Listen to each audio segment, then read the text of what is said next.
Outlet Liquor is your place to buy a case. Stock up and save when you shop the lowest prices available every day at Outlet Liquor. You never have to wait for a sale. The more you buy, the more you save. Only at Outlet Liquor. What's your outlet?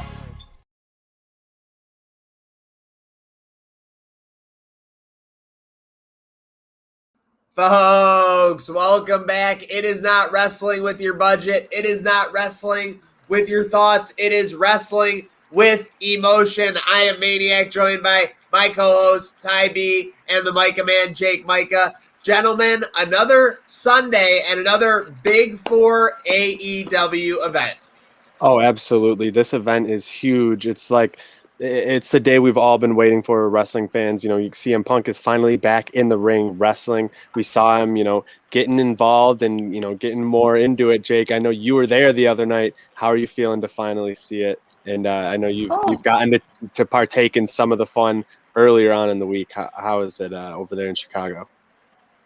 It was fun. The first two shows are definitely everybody's energized. Like, you can tell there's different bit of energy in the arena, but it's also felt subdued because you could tell everybody just the big shit's coming tonight. We know this is the card. This card everybody's been waiting for a while. Once we started to see it shape up, honestly, it's their AEW's first card that actually looks like a WrestleMania type card, where it comes to the star level, the matches with the storylines that you would want to see. The amount of matches that they have, that it doesn't feel like it's overblown. They're not really. I mean, there's some matches that are in there. They're going to be short. They're going to serve a purpose, but they all have a big reason behind them. Everything. So it's going to be fun. I can't wait to see the energy right when we walk in and see what it's going to be in there, because who knows what these people are going to be chanting for. We're expecting some surprises tonight too. Anything could go tonight. We really could see a changing of the landscape of AEW tonight, honestly, depending on how far they go with everything. And we've known for them to take some shots in the past, so it's going to be fun. I feel like we should all be expecting the unexpected, though. Oh, yeah.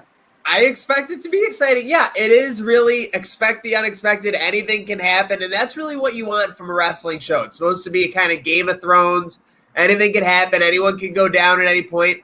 As someone who was all WWE when AEW started, they finally got my curiosity with AEW Revolution this past year with the exploding barbed wire match between Moxley and Omega. They didn't execute there. But if they execute on this card that they have tonight, AEW is going to, they probably think they've already done this, and I might be talking out of my ass, but they're going to solidify themselves in the picture of the casual viewer, which is very big in my opinion. I mean, let's talk about that real quickly. We'll get the pink elephant out of the room. Is Daniel Bryan coming back tonight? He probably is. I mean, we've seen tons of hints.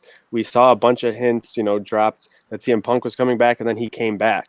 I mean, I think they do these things on purpose. Tony Khan's not going to do that sort of thing and let the people down. He's going to deliver on that, because doing so would be such a PR nightmare for AEW and cause so many people to get out of it, tune out of it, rather than to get more into it, which I think is exactly what we're going to see tonight. We're probably going to see more than one surprise, but I think at some point we get Daniel Bryan, we get the final countdown.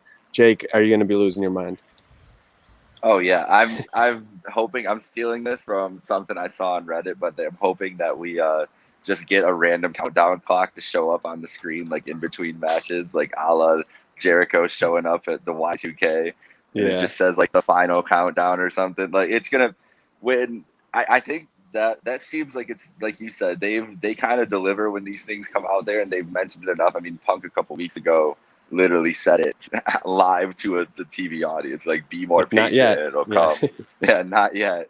But it feels like tonight is the night. They're trying to do as much as they can with this show. And I mean, CM Punk in Chicago coming back, obviously that's one of the craziest moments we've ever seen all of wrestling. The whole thing, we probably all watched it 100 times by now. But Daniel Bryan showing up at this promotion right now, especially right after Punk, it's going to be pretty close, because that place is going to be you mentioned one of the things that, going to 2 other shows, a lot of DB shirts on, a lot of DB. People are in anticipation for it.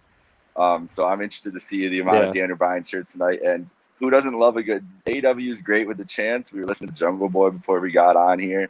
The yes chant is gonna go fucking berserk tonight. That's what I think at some point. Now, where's he gonna come in? That's what I want you guys to do. Yeah. Is he just gonna show up?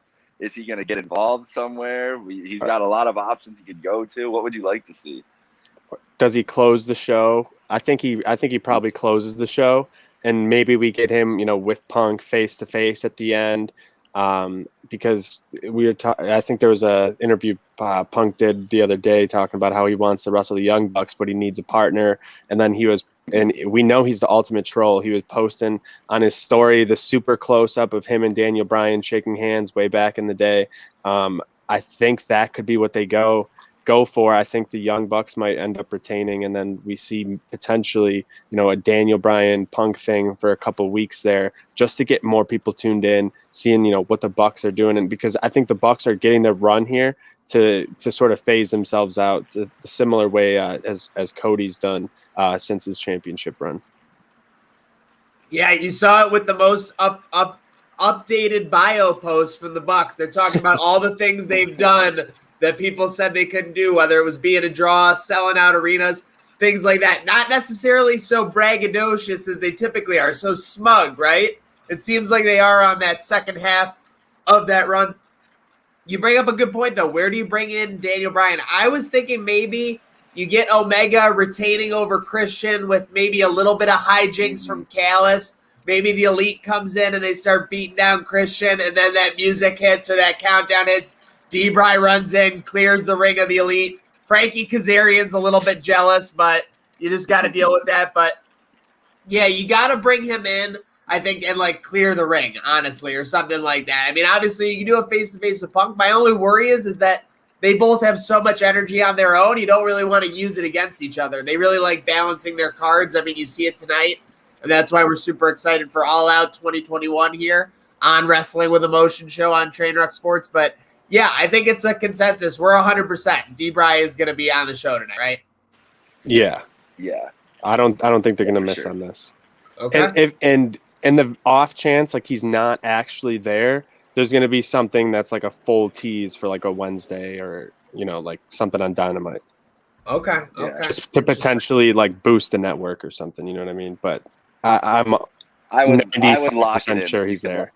What about Malachi Black? Could he be something that's kind of a balancing force to come in against him? But but again, Malachi has so much energy. Why would you bring in a D-Bry and go against that? I think they're going to start something with just more positive energy. But it just struck me that he wasn't on the card at all. So very interesting to see. But with further ado, boys, should we get into the card?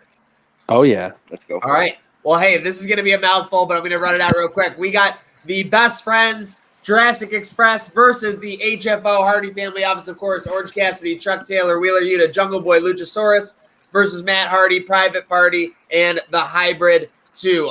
This should be a good, entertaining match. Probably a lot of hijinks, probably a lot of ridiculousness. What do you guys see? This is probably going to be a early match in the card, right? Yeah. I think this is the buy-in match that because they had to replace the Andrade match because Pac's having travel issues. He wasn't going to be able to get there. So this is just a filler. I think this is going to be something where you're going to get, some fun spots, some cool moments for the crowd just to kind of set things up for the rest of the event. And you're probably going to see just the faces go over. There's no reason for them not to. So I think you're going to get a Best Friends win and a big Orange Cassidy Orange Punch for the win. Yeah, I feel like this is just an excuse for everybody to sing Orange's song and sing Jungle Boy and Jurassic Express song. Get the entrance on the pay-per-view, get the crowd hyped up, and then the good guys go home. And it'll be a good match too. The thing about it is that they've established at least enough. They've been as long as it's been going on, the Hardy family and Best Friends have had an issue with each other. I mean, it hasn't been anything it hasn't been a crazy rivalry or anything like that, but just that little bit of connection, we saw Orange and Matt Hardy a couple weeks ago, and they're one-on-one. Just that little bit of connection, you never know. Some crazy shit could happen right at the end of this to escalate it even further. Maybe Matt Hardy's got a ringer, one of these guys, some other guy that we're not even thinking about. He's got all this money. He looks clearly needs some help with that group right now. It's not looking too hot. So could the Butcher be back? Yeah. Exactly. He's in Chicago That's something we need. with the crew. He was at FanFest yesterday. He was at FanFest, and the Sabres just dropped that Butcher jersey. Got to think that's going to be a little higher selling this year than most. Oh, yeah. Everyone's so- going to be wearing that at TID this year. So, Micah, with some hijinks, you got BFS over HFO? Yeah, for sure. Okay. All right. I am going to do the same. No excuse not to get, the faces a little pushover, especially on a pre-show type setting. Totally makes sense. Just take advantage and do what's easy. Yeah. Let's go to the next match. We're going to skip around here. I'm definitely looking forward to the Women's Battle Royal, but first, I got to talk about this because it's my favorite entry video. There's a lot of good entry themes in AEW, but my favorite entry video is No BS. No BS. No more Paul BS. White, no more BS. Paul White versus QT Marshall. I don't know this. I don't know enough about AEW, but it's just so funny that everybody hates QT Marshall. Yeah. Yes. Across the board, and that's the best part. He's just going to go out there. It's going to be a quick match. He's going to get slammed through the canvas by Paul White. We're going to get the big pop. Well, it's so funny. The song starts the same. I cannot get over the fact that they did that. It just to get that pop though. It's when you hear the glass break or there's those certain sounds, and it's that same sound. So it works for him, and I think we'll see Paul White get over, and it's just a nice quick moment in between some of these other matches that have a little bit more depth story wise behind, and it's just to get him back out there his first time actually wrestling in the ring for AEW. For sure.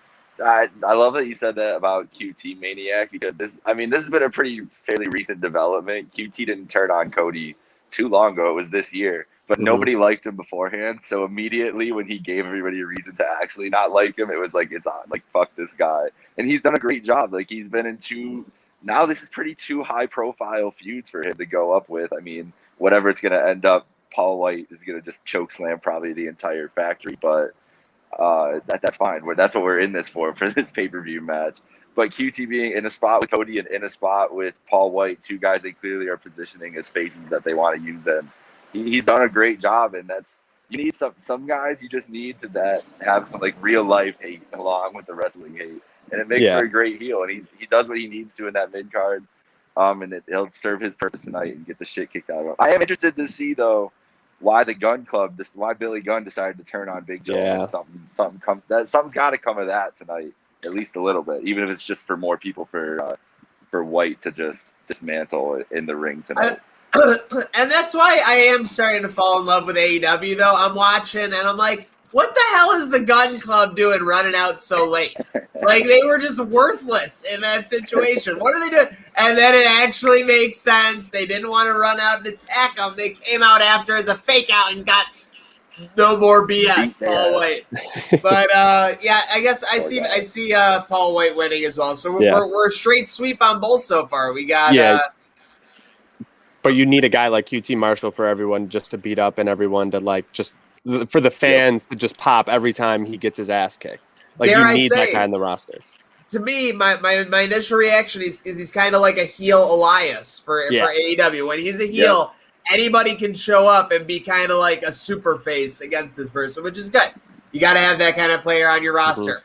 And speaking of players on your roster, let's get to it. I alluded to it earlier. I'm pretty excited to see this because the women's division is something not that gets criticized at AEW because they do have an array of stars, but more recently maybe criticizing the lack of depth on the shows. I don't know if you guys are hearing the same things or seeing the same things that I'm seeing. Yeah, the TV spots. So a huge opportunity with this women's battle royale to kind of show out for all these ladies and kind of prove, the EVPs wrong. So let's see. We got a ton of stars in this. Nyla Rose, Thunder Rosa. You got your Rihos. And then you got one that's TBA. That's I'm taking whoever's TBA in this match. I'm taking the TBA in this women's battle royale.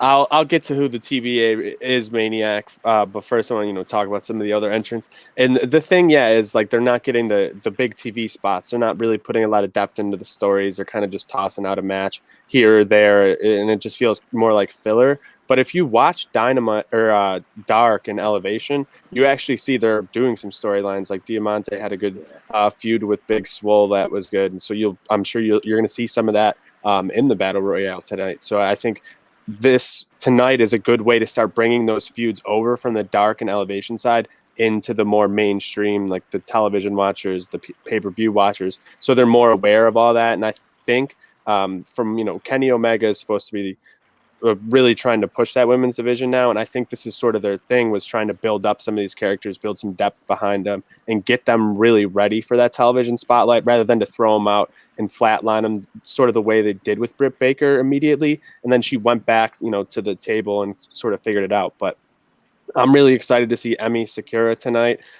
She's a ton of fun coming over from Japan just recently. I don't think we've seen her on television yet. Her style is incredible. Eventually, we're going to get Lulu Pencil, and I can't wait for that.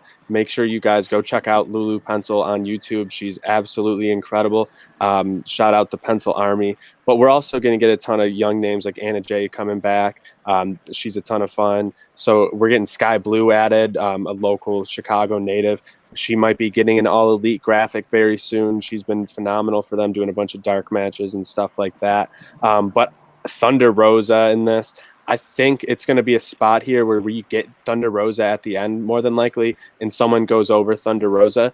I'm not going to take the Joker Maniac, and it's more than likely Ruby Soho, but I don't think you just put her right into a women's championship match. I think we haven't seen that really out of AEW. They usually sort of build people for a few months. They did it with Miro. Now they did it with Christian Cage. And it seems like they might be doing that with Eddie Kingston now too. I don't think they're going to do it with Ruby tonight. So I'm going to go with – this is a tough one. I think I'm going to go with a wild card. I'm going to go Diamante. There you go. I like that and you were there the other night for the taping, and she had that blow-off match with Big Swole, and it was great. I mean, and it's like – you realize that they have that depth, like you said, and I think it's just been across the board with this roster in general. Like, they had some of the biggest men's talent outside WWE, like, in the world, and that reach is just bigger than it is for women's wrestling outside of WWE right now. So they've looked at it as a long-term thing where they're like, we can't just like put these women into these positions and we have to give the audience a reason behind everything, because they have so much of it for the rest of the roster, whether it's from other promotions or everything else. And I think they're doing a good job of that. I think we're getting people that have started from pretty much obscurity for people coming into watching it to have like a name like Ty Conti be a more household name, and Thunder Rosa and those people. And hopefully there's more coming and more talent being used on, especially with another hour of a show on Rampage.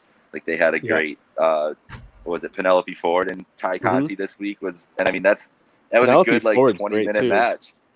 Yeah, she's amazing. That was a good. Like, she is incredibly like stupid flexible. Like, I was watching GCW like a month or two ago, and like the back bend she did, and then like she slid through it, so did like a full like rotation through a back bend. It was like the craziest thing to get out of a submission. That's like put in a new one. Was like, I don't even know how the human body moves that way, but yeah, I think they've been doing these things strategically. And I will say one other thing: if it's not Ruby Soho, maybe Melina. Or I'm hoping for Deanna potentially showing up to attack in somebody. That would be incredible. That's the dream. But I'm going with Thunder Rosa, because I think we can still get a Thunder Rosa Britt title match after they had that crazy match a couple months ago. We're going to get it at some point now. She's finally actually on the AEW roster. Yep. And that beat down the other night, she got beat down in the back. I feel like they were just like trying to make us not think about Thunder Rosa, and she's going to be there in the end. I'm going with her. And selfishly want to see that match. It'd be incredible. I will say they continued it on Dark and beat down a bunch of other ladies, and that's one of the reasons you won't see Julia Hart out there, and Sky Blue replaced her.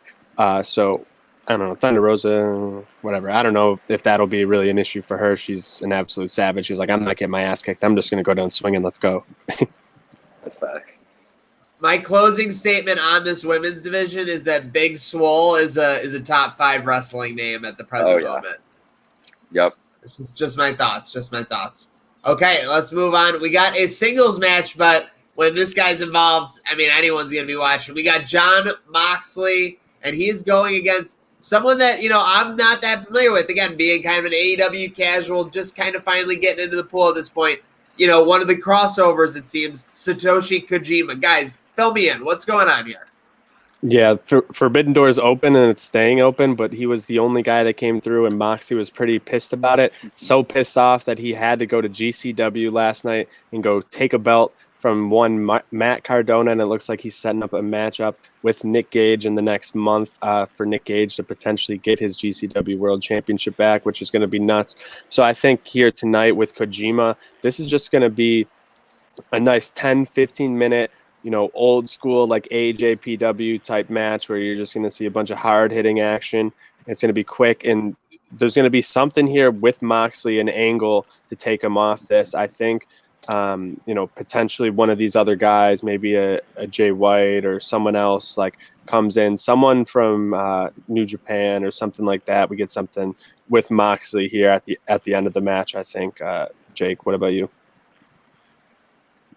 Yeah, I love this. I think this is honestly just Moxley's dream matches. He just signed with AEW and was like, listen, when we start wrestling these New Japan guys, I need X, Y, and Z Japanese legend to wrestle against. And Kojima's on that list. Kojima's like, I'm trying to think of like a comparison. He's just been like a solid upper mid card main eventer when he was in his prime. He was a champion in New Japan. He won the G1 before. Most recently was in, I can't remember which faction he was a part of at the moment, but won some trios titles, some tag team titles. So he's still been relevant there too.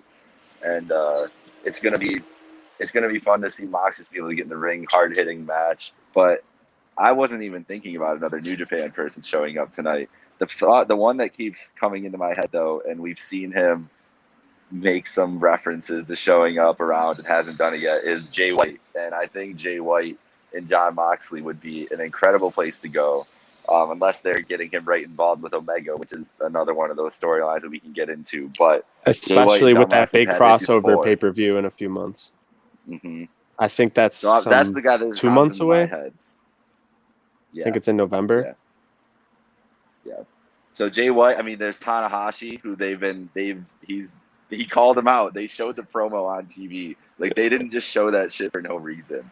And so we'll get at some point. That would be the needle mover for at least that relationship, where you'd be like, oh shit, like they're letting anything happen if Tanahashi is coming over here. So let's hope for that. That's what we should be striving for. I want to preserve kayfabe. My chair just made a very awkward noise. I don't know if it came through. Just preserving that. With that said, I do have to say, it's just such a relief, and that's why I made the noise. I was like laying back my chair. It was like a recliner of relief. Like, just to have everything that happens on a wrestling show make sense, have relevance, actually have importance, and it matter is like such a relief. It's crazy that, it's kind of like living your life without air conditioning. All of a sudden you get air conditioning. It's like, wow, everything just kind of makes more sense. And again, I get the winter, yada, yada, kind of a bad analogy, the fact that we're in September. But it's just like, my goodness, just doing the basic things right, which is what AEW seems to do. And obviously, working with these other promotions, like, fans want to see DC versus Marvel. So, of course, they're going to want to see one brand versus another. It's literally just the tail and tape. I get that it's not done super easily, that, there's the health of the superstars, there's the promotional revenue, all kinds of stuff at play. But my goodness, give the fans what they want and the money will follow. I think it's pretty obvious from what they've done so far. With that said, I think Moxley gets the win here over Kojima. Oh, yeah. And again, but I think he's going to put him over in the biggest way for the fans that are watching him for the first time, like me. Oh, yeah, he's going to give him a spot. And he'll give him all his spots. He'll get the shit kicked out of him a little bit. He'll shake his hand after and get him hyped up with the crowd. Like, it'll be a whole big moment.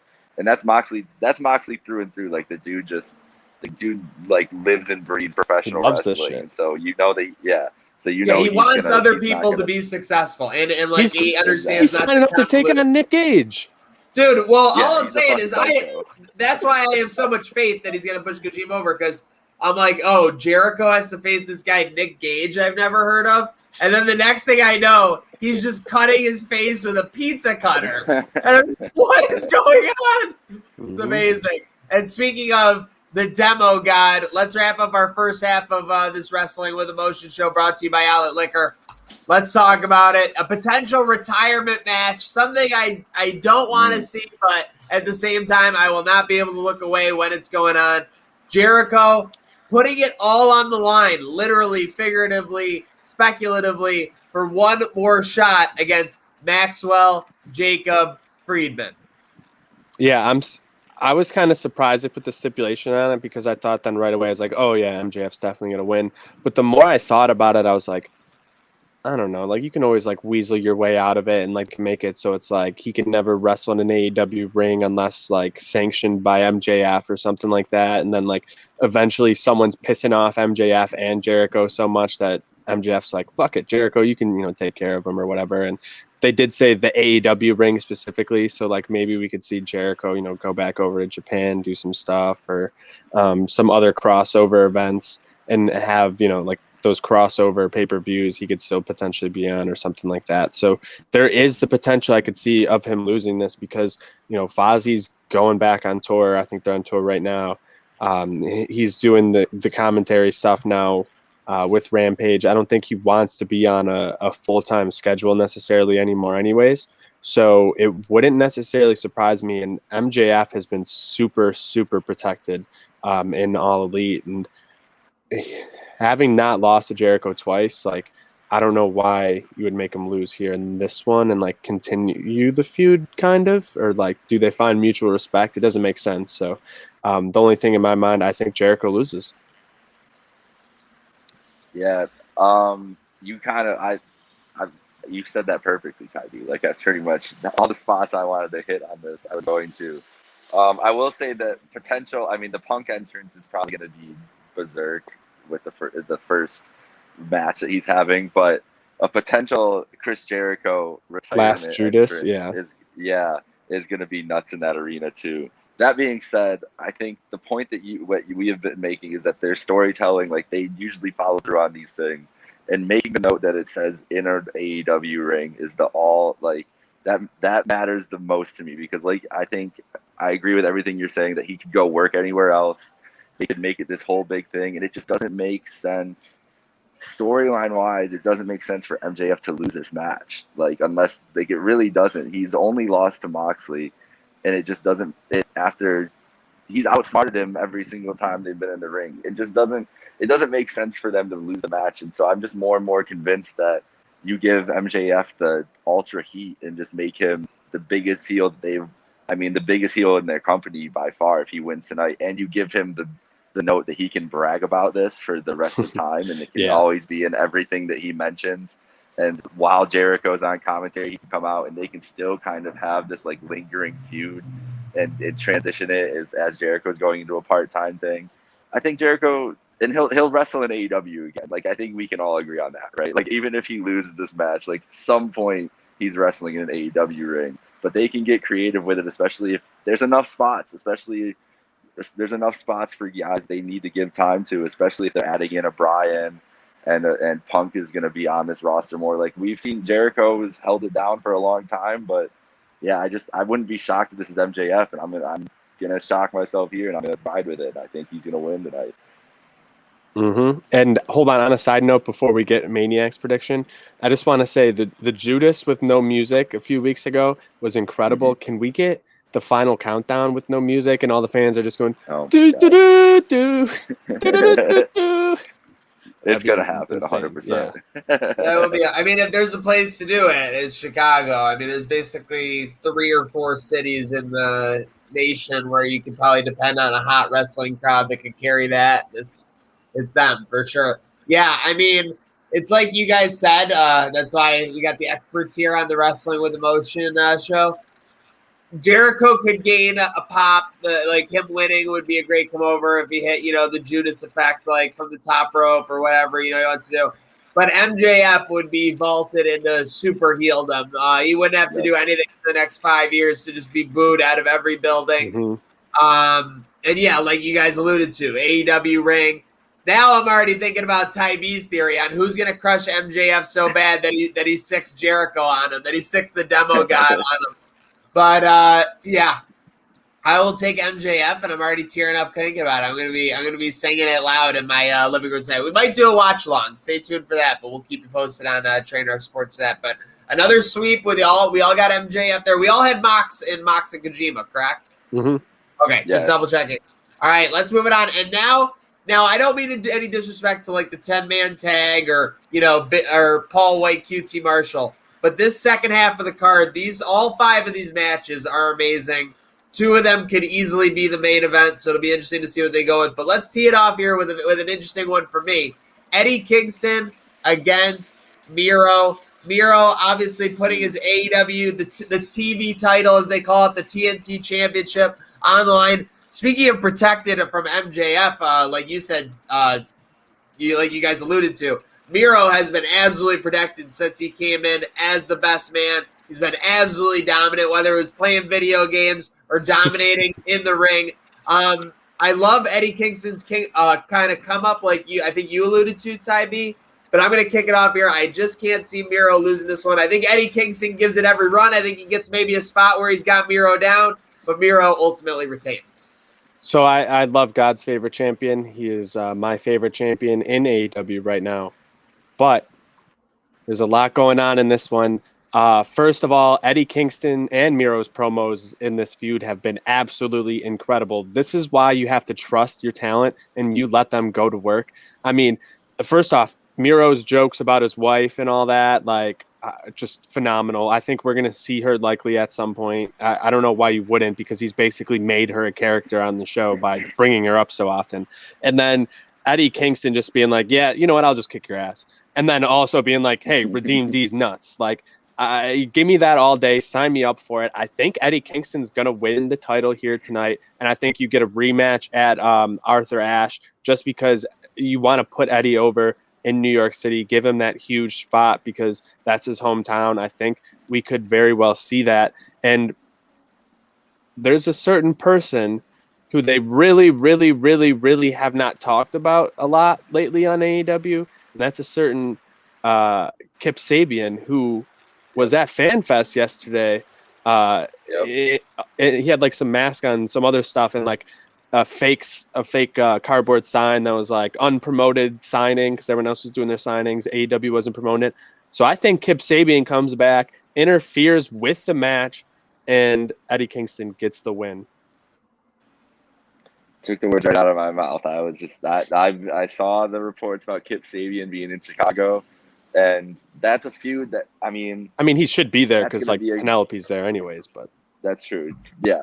But that's a feud that they one that they've already set in stone. You could pick that up anytime, him and Miro. So if now's the time, doing it all out when it's at its hottest. And Eddie would be an incredible TNT champion. I'd love to see Eddie Kingston in the ring with some of his taking on everyone, doing these open challenges. Yeah, it'd be great for him. Even if it's a transition into somebody else eventually, and they want to just give him that moment for New York and give him a couple months. This is the time to do it. We've seen WWE. It's always football season when they try out their champions and everything like that. So yeah, you can easily put Miro and Kip just to get Miro over again with a big fucking ass kicking.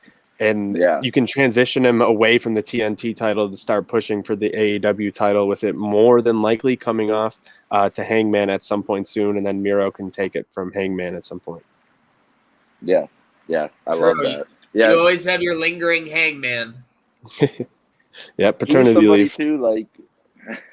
He's somebody that could. I mean, fuck it, we could still see him. As we'll talk about it, one of the matches later. But I'm sure that his presence is that could be felt at some point in this match. Yeah, I just got chills thinking about potentially hearing that music come in, and that pop would be insane. It would be as big as the Daniel Bryan return pop, just because everyone wants this storyline more than anything. What if they do a shit? I mean, I'm just making up shit. They go to Jerry World and then he gets cowboy shit at Jerry World. That would be amazing.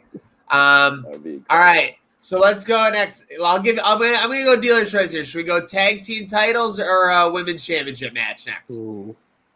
Give me We'll the do the- tag teams. Yeah. Okay. I'm ready. Give for me it. the tag team. Then I want to kick this off. We got the Young Bucks versus the Lucha Brothers. The Lucha Brothers have run a gauntlet to get to this match from what I've seen. Obviously running past Jurassic Express and a number of other tag teams. Very interested to see. I think that we all agree when we were talking in our pre-show that we are on the second half of the Young Bucks championship run here. They obviously can't hold it for 2+ years. They want to get other teams over in the promotion. They know what they're doing, even though they are extremely violent people. But my one prediction I want to lock in for this, I'm predicting that the Good Brothers will run down to the side of the steel cage, at which point they will be hunted. They will be preyed upon by Frankie Kazarian, and he will victimize them, and it will give a brief moment where the Lucha Brothers are going to have this window of opportunity. Everything's in their way, but the Young Bucks retain. But I got Frankie Kazarian hunting during this match. Love the Elite Hunter. I think we'll probably get him at some point. The way the Elite has operated, at least especially over the last few months, they're never far from any of their teammates. So I think we'd likely see that. The end of that go-home match the other day, and you bring down the cage, like they steal the key and do it, and it was such a good way to set this up because you don't have like a long-term build on this tag team matchup. Yes, if you are like a real AEW fan, like the history between the Bucks and the Lucha Brothers, so it makes some sense. But if you're a casual or you're just tuning in, you're like, oh, they just won this tournament. How are you're gonna build it up? Well, here you go, handcuff them to the cage and just kick their ass for 20 minutes. I feel like they literally fast-tracked this feud for me. Thank you, Young Bucks. Yeah, and they've had like an incredible ladders match, I believe it was in the past, like 2 years ago. All out. They've like proven they can have some insane matches, and I think we're gonna get some crazy stuff with Penta. I'd love me some Penta, El Zero, Miro. I gotta say the whole thing. I got it like in my head. I gotta say it every time. But I'm with you. I think the Young Bucks end up retaining in this one. You were gonna see some crazy moment, like a Ray Phoenix like 450 off the cage or something like that, where it looks like the Lucha Brothers have this one in the bag, and then the Bucks are going to pull it out, because I think Pride and Powerful is the next to challenge them, and it just so happens they're also from New York, and it just so happens as well that they have a big show coming up in New York at Arthur Ashe Stadium. That's fair. I think like you just said, like not even AEW, like if you've been following the Bucks or the Lucha Brothers the last 6, 7, 8 years, like they've had a ton of matches against each other, a ton of crazy matches in Mexico and PWG, and coming along. I mean, at All In, even before All Out, it was Penta versus Kenny. So it's the Elite and Lucha Brothers have had these issues too. But like you said, they had that ladder match. It was incredible. The violence, the things that these guys are willing to put each other through is nuts. And so locking them in a steel cage, like there's going to be chaos in the cage. I don't think that AEW does escape from the cage either. I'm pretty sure that Cody and Wardlow was a pin and submission. So I think it's going to be this, I would assume, the same way in this tag match. But there's going to be chaos outside the ring. Whether that's going to be that's going to Brandon be Cutler, he's going to have to figure out a different way to get his cryo spray. R.I.P. Brandon Cutler tonight. He's going to be on he's basically in the vanguard. He's basically the Dothraki outside of Winterfell during the Battle of the Night. Like, he's going to be taking all the action. Everything's going to be going through him. He's going to be in trouble. That's awesome. I do have the one name. Go ahead. No, I was just gonna say it's great with Brandon Cutler. He felt like a throwaway forever, and like they make him into such like a good, like just annoying, pesky character that like you just love to hate him. But like it's so funny, like him just spraying people all the time and like and getting his ass kicked. Like it's just a great gimmick. It's amazing. This is the point of this show though, where there's one name we haven't brought up of a potential guy showing up, and I think this is the spot he would be, and that is Adam Cole. For sure. In this spot, I mean, the Bucks. If you go back to any being the Elite lore, the Bucks literally, Bucks, Cody, and Kenny murdered Adam Cole on their YouTube series. Literally killed him. He's dead right when the Adam Cole rumors. right when the rumors came out, they put some shit up about seances in the bio and everything. Like they're worried that this man Yeah, and is ghosts gonna and- resurrect somewhere. And so whether it's during the match, maybe the Bucks come out with a hard fought win, lights go out. Oh my you God, see some, Jake! like, No, some no, no, ghost no, no, graphic. no, no, no, no. What if he slices through the bottom of the ring? That's And that's what how I he gets mean. into the We don't cage. even- It's anything's possible. Because you know that when he shows up, I feel like just because of this, it has to be something super like Oh, yeah. ridiculous of him coming back from the dead.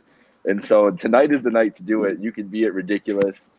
Maybe he's teamed up with the Lucha Bros and they've got some fan tonight. But that's the name I'm looking for, and I'm looking for it not in one of the singles matches, but I think it's right with the Bucks. Man, I feel like I'm getting up there because it feels like just the other day, Adam Cole was debuting in NXT after a big Drew McIntyre championship win. But my goodness, yeah. I mean, that pop's going to be insane. If they debut Adam Cole and Daniel Bryan on the same night, I mean, WWE, you're going to be in trouble. You're going to be in trouble, plain and simple. AEW's played into it so well too, like having Britt Baker the other day saying she's got huge free agent news, and it's just her being like, It was "Oh yeah, I unbelievable. re-signed It was the contract unbelievable. extension." AEW is so good at just playing on the situation around them. Tony just gets it. And you were talking about Arthur Ashe Stadium for some AEW events. News story, I forget whether it was a couple weeks ago or maybe just a week or no, about a month ago. Tony Khan literally just didn't want to do it at another like stadium, so he just started Googling stadiums with roofs, and that's how he got to Arthur Ashe He wanted to do Stadium. somewhere different, yeah. And of course, that's going to be AEW Grand Slam, which is another thing. Again, is it sticky to do like Last Dance, Grand Slam, stuff like that? But I like it. I think it makes it entertaining. I think it draws attention to the fact that it's different. It's easier, to remember it too as a fan. You're like, oh, remember that one Dynamite in New York City? Well, you could be like, oh, remember Dynamite Grand Slam? Like, and boom, exactly what it is. Dude, that is so true. Literally, when you're talking about on all the Raws, SmackDowns, it's basically just Raw after WrestleMania or like no other Raw like designation. So yeah, very interesting. So yeah, I mean, they just continue to do the simple things to be better. But yeah, we all have the Young Bucks, the EVPs, the extremely violent people retaining. So speaking of DMD versus Statlander for the women's title, I'll kick it off. I mean, I got to think live odds. All respect to Statlander. Live odds got to have DMD like minus 2,000 in this one, right? I mean, there's no way. She's white hot right now, and just by the way they've kind of structured the division, not a ton of depth to take it off the hottest star. One of the hottest stars on the show, on the program right now. So I have Dr. Britt Baker retaining in probably a classic match because that's what she seems to be doing. Absolutely. I'm with Maniac on that one. Betting odds got to be crazy. So I'm staying away from the money line on this one. I'm looking at the props.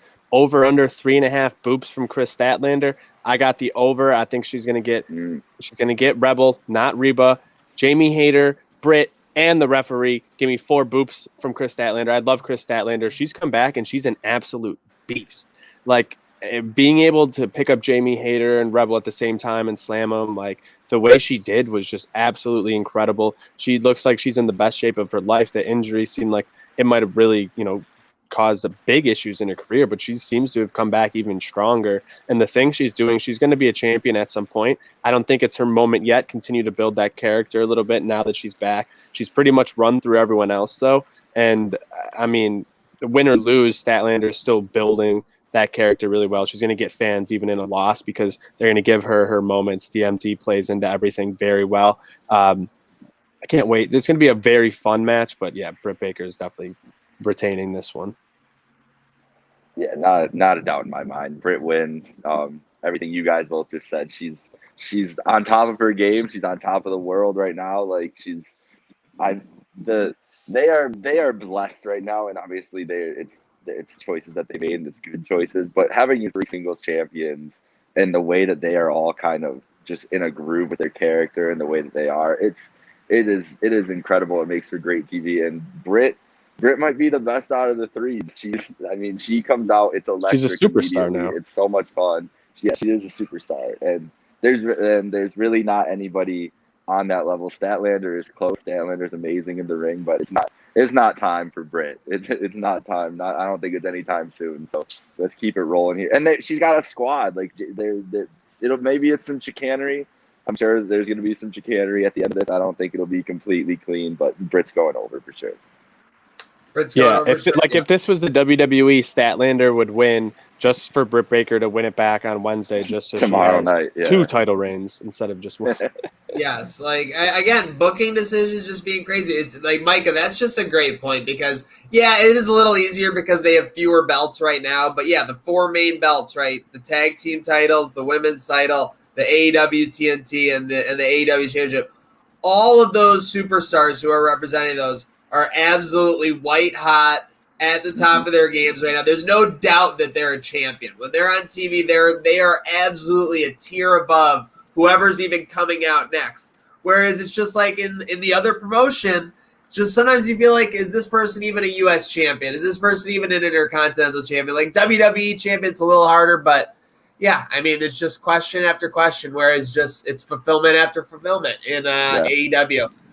So let's go. I'm going to go. This is kind of tough because I think both these are a little bit maybe semi-predictable, you could say. But let's start with it. The one that fans have waited nearly a decade for.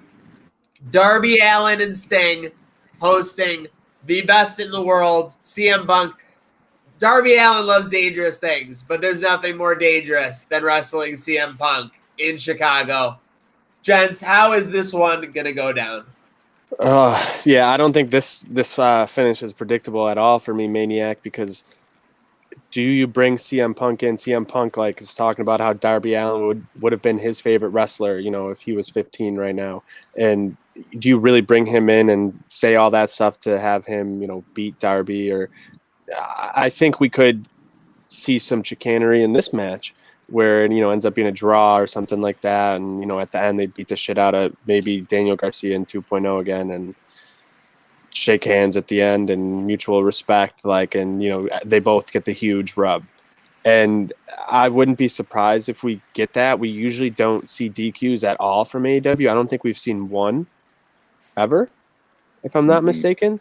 No. So I think if you're finally going to play that card, maybe this is potentially it. So you don't, because if CM Punk doesn't win, I think you're going to have people who are upset no matter how great the match is. But if the match is great, and you put Darby Allin over, you're making a superstar. And potentially. The one thing that, whether it's his promos, the press conferences they do after the interviews, he is there to put over AEW superstars for sure. So he knows that, he's not here for a decade plus. I think he wants to. He's talked about how he came back to work with this young talent and basically to put him over and not to chase titles. So let's see what happens. I'm gonna lock it in, first ever AEW disqualification. I want to know more. I think Punk's been the straight babyface to start. Obviously, everyone's so happy to see him. He's getting the huge pops and everything. But the end of the night, the other night, if I'm sure you're aware of this, Tybee, maybe Maniac, maybe not, but they have the heel and the face tunnels on AEW. So the left tunnel on your TV screen is the heel. Sometimes tunnel, they flip it. You ever notice that? Sometimes, yeah, it's flipped. But they're always the same show. They're coming out those tunnels, and Punk was standing at the thing, and he was playing the crowd. He loved it, going back and forth, should I go in the heel tunnel? Should I go in the face tunnel? And everybody's booing him when he's going to the heel tunnel and cheering him going to the face tunnel. I think it's been it's been an interesting way that Punk has never been to me this straight baby face. Even when he had his baby face run, he was always just better as an asshole. And so what if he's been saying all these nice things, and I'm with you. I think I started off being Punk can't lose his first match back, but Darby gets everything from winning this match, and Punk doesn't lose anything. He's still CM Punk. So Darby win, and maybe a Punk, that's where it just is the full heel turn, and all the niceness has gone away. And he didn't think he was ever going to lose, and the second he did, it snaps, something like that. Yeah, I still think it could be a big build to a huge fight at Arthur Ashe. Yeah, something else like that. And I still am we've talked about Brian earlier. I still feel like those two are crossing paths at some point, whether it's together or not. And there's so much they can do together as the outsiders, heel, but kind of not a heel group, depending on where people would fall on this AEW spectrum and the fans. So I don't know. I think there's a lot of intrigue. If this match is early in the night, does Punk get involved later in another match, like with the Bucks, with Kenny, something like that? Like where it's placed is going to matter as much as anything else. But I'm going Darby, and I think we're getting some more intriguing stuff with CM Punk than just him like winning this match or losing and shaking Darby's hand or something. Like I feel like something else is coming. Yeah, I think AEW does a good job where they don't necessarily make people like overly a heel or, you know, a face. Like they're kind of that in between. Like Britt Baker, like she's gonna come out and talk her shit, but she gets cheered louder than, you know, almost anyone else on the roster. So like, is she a heel? Like I don't really know. Omega is absolutely unhinged in every way right now, but it all makes sense based on like how he acts. Like he's not being like a cartoon character. Like he's just literally an unhinged dude who wants to keep his championship at all costs. Like, and has been told he's the best, and now he needs to stay in that position. It totally makes sense.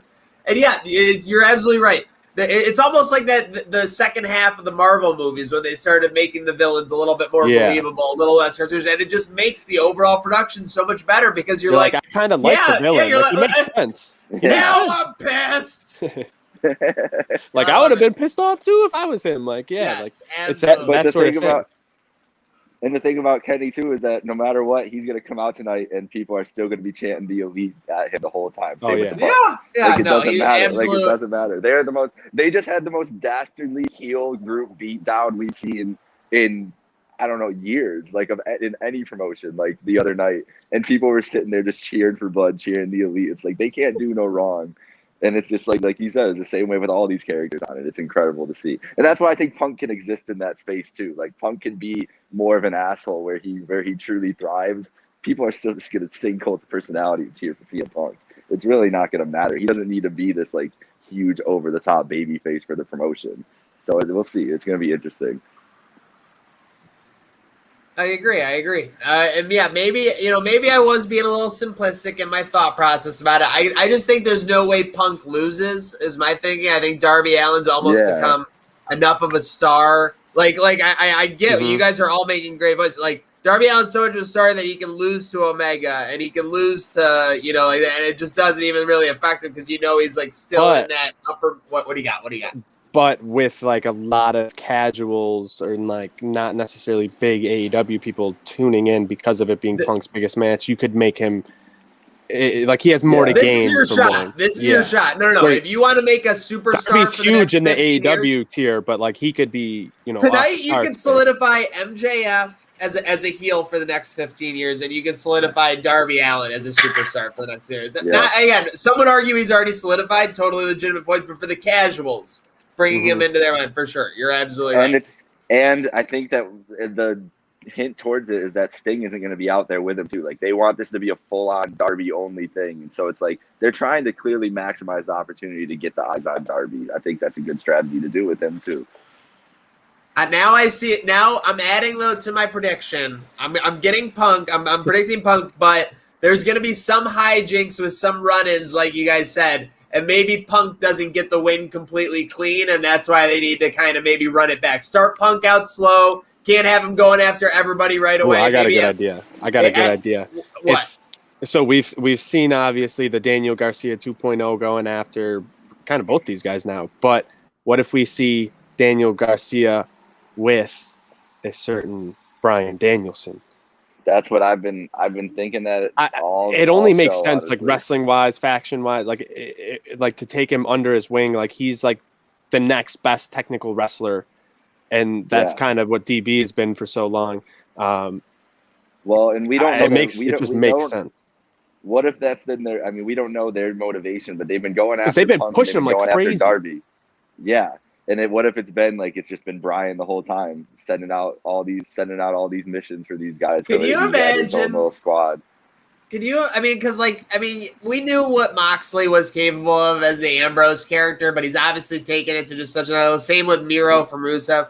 I mean, if that happens with Adam Cole and Daniel Bryan on this AEW roster, I mean, my goodness, yeah.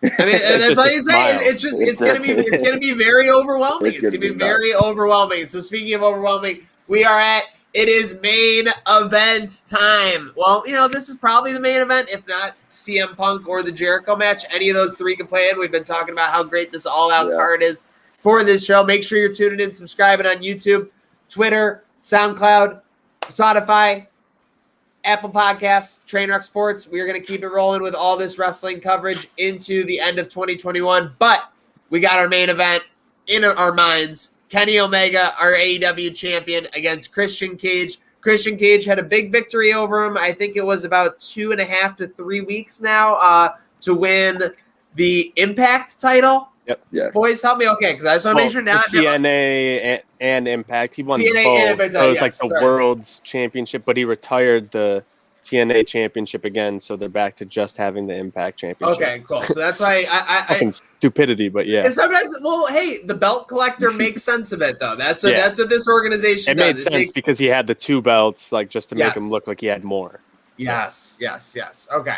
So I like it. We got Kenny Omega against Christian Cage. Yes. As you alluded to, I think both of you did, Christian has been very protected in his entire AEW run. He's been treated like an absolute superstar, and I think they've kind of solidified him in that, I would say, the bottom of the upper tier of the AEW wrestler, just because he still hasn't been around so long. But would you take him over a couple of guys? I think obviously, Omega's kind of favored if you were doing hypothetical betting odds. I would probably put Omega at minus 275 in the hypothetical betting odds on this one. With that said, what do you guys think happens when the belt collector, the cleaner, Kenny Omega, faces off against the the prince of the peeps, Christian Cage?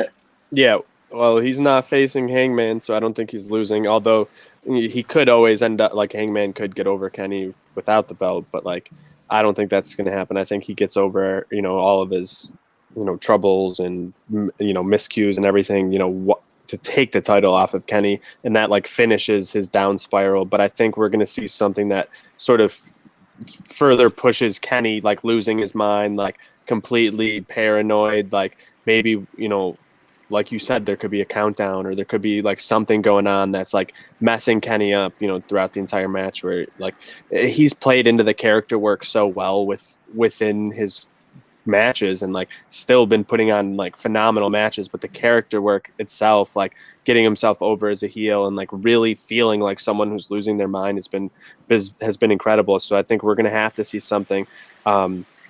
This maybe is more of a Kazarian spot maniac. Maybe we see him twice, who knows? Because I feel like you're right. Could easily be 8 people ringside during this match. Because, like, and what then is Kazarian comes and clears them out. Christian's backup is what, like, the Jurassic Express, I guess. Yeah, and you can do something where they got taken out in the 10-man tag or something. Yeah.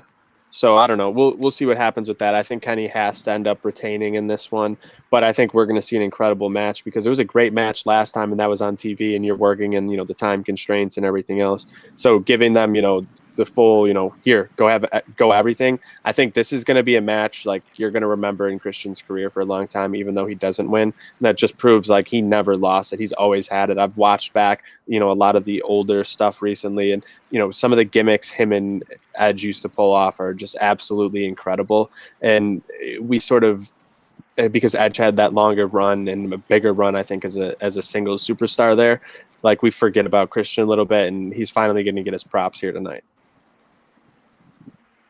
Hey, all all I'm saying is, who would have thought we would have 2 members of the Brood prospering in 2021 5 years ago? Seriously. And we were supposed to get, like, even more Brood the other day, but that was the rumor. That was the lickety split in the chat. No, I mean, Gangrel's also. I mean, the Brood is just like, looking back at it. Someone I saw post the other day. It was only around for like 9 months or something. Yeah. But that just shows how prevalent that era of wrestling was, because they were cool. That was all it was.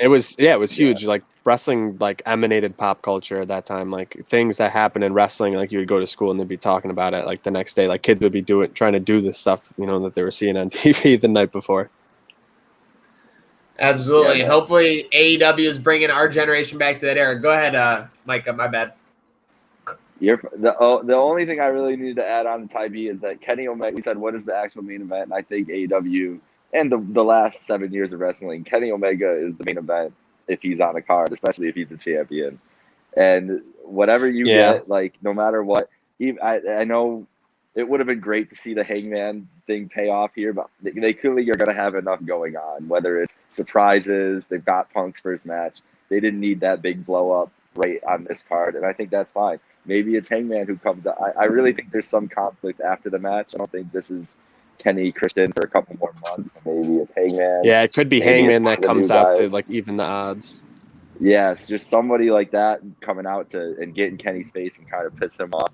But if it's a Kenny Omega title match, I guarantee it's going to deliver. And it's I think that it has a potential.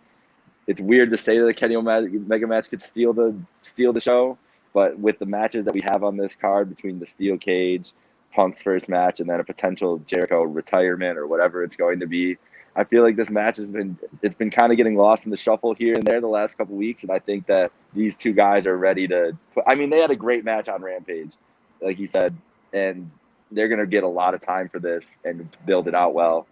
It's going to be incredible. Kenny retains, and we see some chicanery from somebody at the end coming out to know where he's going next, whether that be Hangman or some kind of new group or whatever combination of guys they're bringing in to come after the Elite here.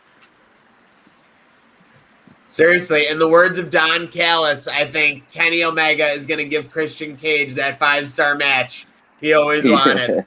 So we are looking forward to, and hopefully you've enjoyed this 5-star show from Wrestling with Emotion, our crew here, the Micah Man and Ty B. Make sure you're following along on YouTube, Apple, Twitter, Podcasts, Spotify, everything. Make sure you're doing it. What else we got? SoundCloud. Oh yeah, but there's one more moment we got to talk about though, because we got to give a shout to our guy Megabyte Ronnie over the weekend as a Danhausen clown, force feeding a hot dog to Effie. Woo! There we go. Goodbye, hot dog. That's even better technique than I've seen out of Megabyte Ronnie. Could we see that out of him next year at the hot dog eating competition? Could that be what gets him the win? Is learning something from Meffy here? Can you imagine if he gets Chestnut with that, puts him in a trance? My goodness. But yeah, no, that's why we know our guy Megabyte Ronnie. Got to give him good luck today for the wing eating competition. Seriously, hardest working and hungriest man in professional wrestling. Oh yeah, 100%. Can't deny either of them. Shout out our guys again, Ty B and Micah. Shout out you for tuning along, because remember, it's not wrestling with your budget. It's not wrestling with your thoughts. It's wrestling with emotion. Yes.